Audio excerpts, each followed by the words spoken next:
If you're looking for a way to build more confidence and have more fun on stage, we need to have a talk about those inner voices that are keeping you out of the spotlight.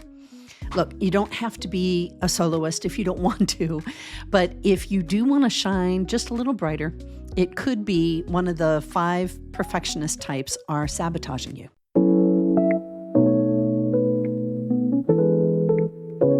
If you haven't caught part 1 in this series about perfectionism, go check that out.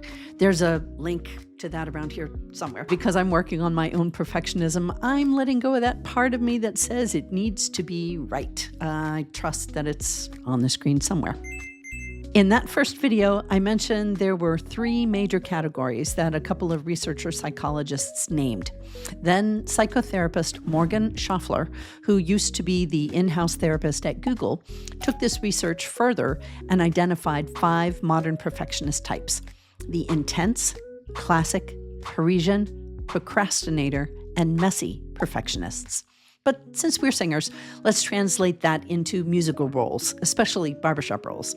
The 5 perfectionist singers you might meet on or near the risers. Let's talk about the virtuoso, the overachiever, who Morgan calls the intense perfectionist. Have you ever been called a control freak? Nice. Actually, some might think that's a compliment. Let's unpack how that need for control might be sabotaging your singing and how to flip that. I'm Sally Galloway. I'm a mindset and confidence coach for singers who deal with performance anxiety, stage fright, or that nagging imposter syndrome.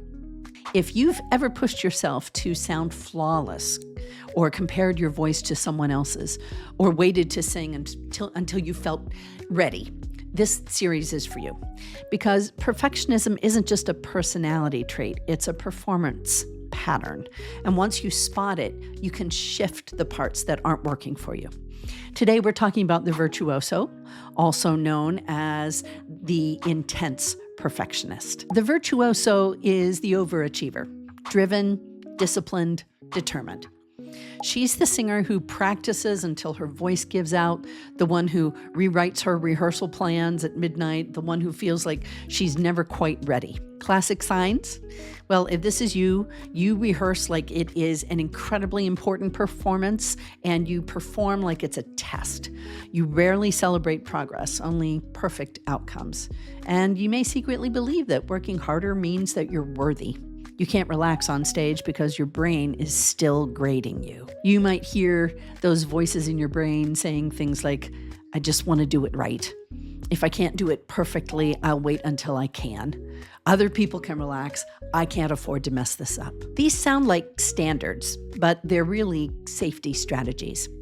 Perfectionism becomes the armor that protects you from feeling unprepared, unworthy, or unseen. It's about fear of being judged and feeling not good enough.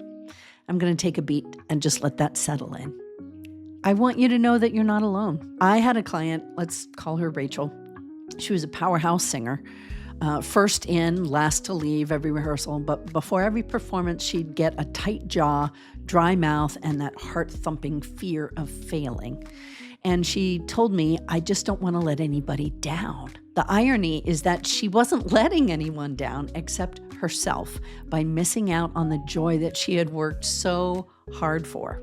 The cost, or what she missed out on, was that when she was living in this virtuoso mode, her talent kept getting bigger, but her joy was shrinking. If this is you, you might lose spontaneity. You might forget why you did this in the first place. And you might start measuring your success via applause rather than your happiness. I think what you might really crave isn't control, it's ease. You want to trust yourself on stage. That's why you work so hard to know in your bones that you will perform well and that you can't do it any other way. My friend Terry is fond of quoting, "Amateurs practice till they get it right. Professionals practice until they can't get it wrong." Is this a useful intention? Well, sure. It's great to want to do your best. You know your voice will respond even when you stop gripping the steering wheel. And that's what real confidence feels like. It's not tighter control, it's deeper trust. What you'll want to notice is when that drive for a great performance robs you of the joy of singing.